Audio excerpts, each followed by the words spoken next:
Hello बच्चों, let us read the question. Question says let ABC be the triangle with AB is equal to 1, AC is equal to 3 and angle BAC is equal to pi upon 2. If a circle of radius R is greater than 0, touches the sides AB and AC, also touches internally the circumcircle of the triangle ABC, then the value of R is. तो आइए सबसे पहले हम इसके लिए की concept को समझ लेते हैं.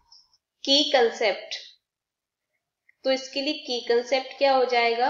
तो यहाँ से अगर दो सर्कल्स हैं जो आपस में इंटरनली टच कर रहे हैं, ये यहाँ पर ये इस तरह से कुछ इंटरनली टच कर रहे हैं, तो जिसका पहले सर्कल का सेंटर अगर C1 है, दूसरे सर्कल का सेंटर C2 है और पहले सर्कल की रेडियस R1 है और दूसरे सर्कल की रेडियस R2 है, तो क्या इसके लिए क्या रिलेशन होता है. ये होता है C1 C2 is equal to mod R1 minus R2. ये हो गया इसका की कंसेप्ट. तो अब हमें क्वेश्चन में क्या गिवन है. क्वेश्चन में हमें एक राइट एंगल ट्रायंगल दिया गया है, क्योंकि यहाँ पर जो ट्रायंगल का जो एक एंगल है वो π/2 है, तो इसका मतलब ये एक राइट एंगल ट्रायंगल है. ये हम यहाँ पर एक राइट एंगल ट्रायंगल ये हमने इस तरह से ये बना लिया, जिसका ये वाला एंगल 90 डिग्री है. इसको हम नाम दे देते हैं BAC. ये हो गया. अब इसके बाद हमें ए बी जो दे रखा है वो दे रखा है 1, ये वैल्यू हमें 1 दे रखी है, और AC की वैल्यू हमें यहाँ पर 3 दे रखी है. और यहाँ पे क्या कह रहा है कि इसका जो एक सर्कम सर्कल, यहाँ पे पहले हम सर्कम सर्कल बना लेते हैं. ये हमने यहाँ पे एक सर्कम सर्कल बना लिया है. ये उसके बाद में इसको थोड़ा ठीक से बनाते हैं. सर्कम सर्कल का मतलब क्या होता है, जो तीनों वर्टिसेस से टच करे. तो इसको हम यहाँ पर थोड़ा सिमेट्रिकल ठीक से बना लेते हैं. ये हमने यहाँ पे ये सर्कम सर्कल हमने बना लिया है. और इसके अलावा हमें क्वेश्चन में और क्या दिया गया है कि एक और सर्कल है जो कि AB और AC को टच कर रहा है, AB और AC से टच होकर के जा रहा है, और यहाँ से इस सर्कम सर्कल को भी इंटरनली टच कर रहा है. तो इसको हम बनाने की कोशिश करते हैं. तो ये हमारा कुछ ये इस तरह से ये बन जाएगा.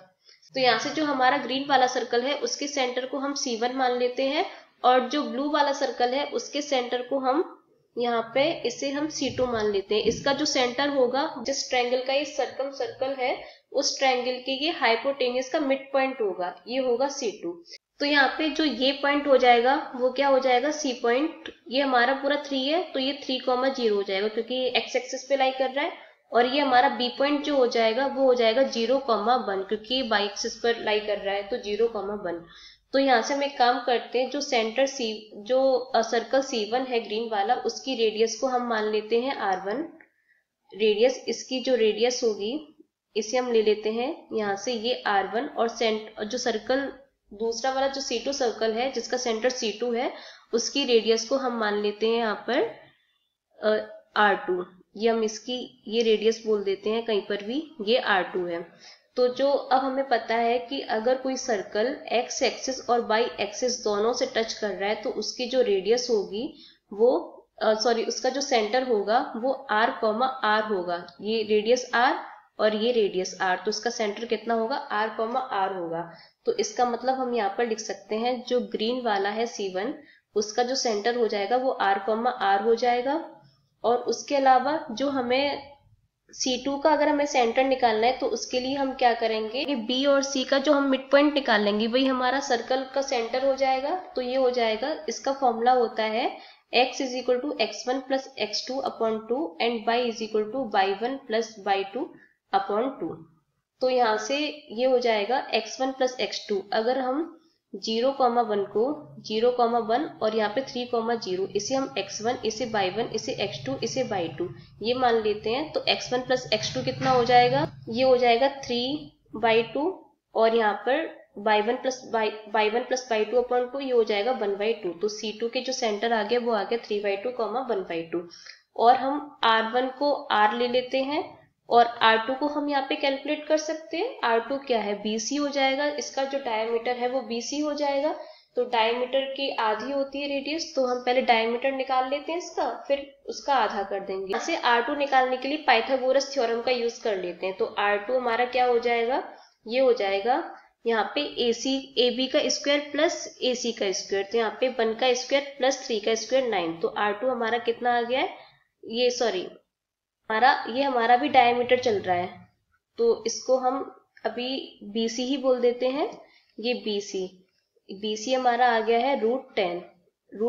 तो यहाँ से हमारा R2 कितना आ जाएगा, R2 आ जाएगा, यहाँ से हमारा R2 कितना हो जाएगा, इसका आधा, यानी कि √10/2 ये हो गया। तो यहाँ से अब हमें C1, C2, R1, R2 सबकी वैल्यूज मिल गई हैं। तो अब हम यहाँ से इस वाले फॉर्मूले का यूज कर लेते हैं। तो क्या हो जाएगा, C1 C2 is equal to mod R1 minus R2। तो C1 क्या है, C1 C2, तो हम C1 C2 के बीच की डिस्टेंस निकाल लेते हैं। तो C1 हमारा पॉइंट था, C1 सेंटर था R, और C2 की वैल्यू जो हमने मिड पॉइंट से निकाली थी, ये C1 है, और ये C2 की वैल्यू कितनी आती है, 3/2, 1/2।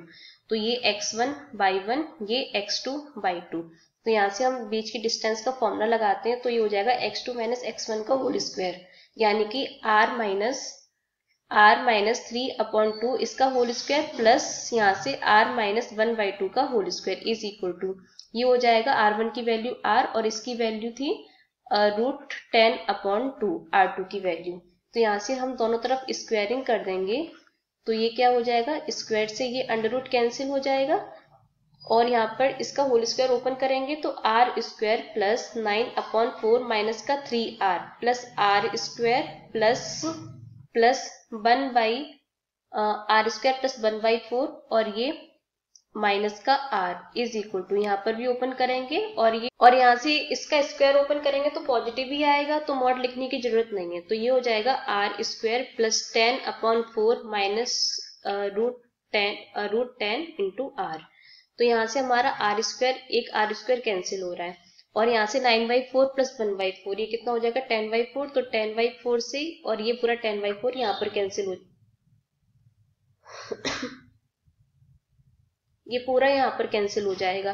तो कितना बचेगा, तो यहाँ से हमारा कितना बचेगा, ये हो जाएगा माइनस का 4r और plus r² is equal to minus का √10r, ये बच रहा है। तो यहाँ से r कॉमन लेंगे, तो r minus 4 is equal to minus √10 into r। तो r से r कैंसिल, तो r इज इक्वल टू हो जाएगा 4 माइनस का √10।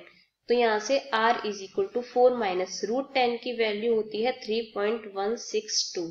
तो r इज इक्वल टू हो जाएगा 0.838। तो अगर हम इसका राउंड ऑफ करें तो r लगभग बराबर हो जाएगा 0.84 के। तो यही हमारा आंसर है। Hope you understood well, best of luck.